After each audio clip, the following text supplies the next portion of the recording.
Expanded form to number. Visual learning maths for kids.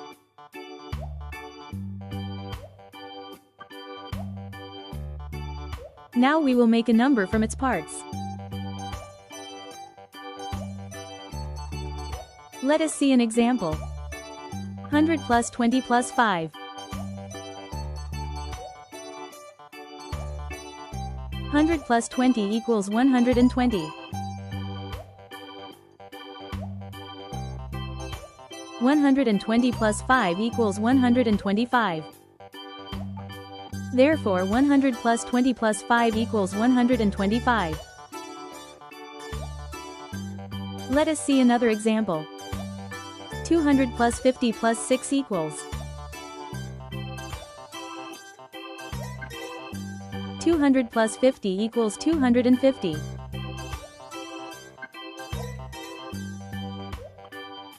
250 plus 6 equals 256.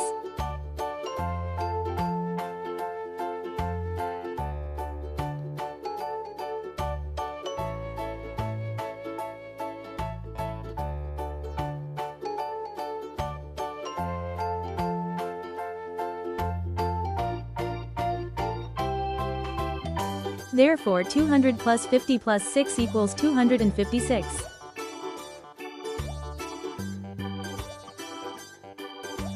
Good job!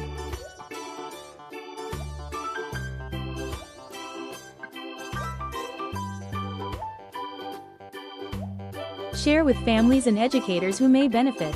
Free worksheet link in the description.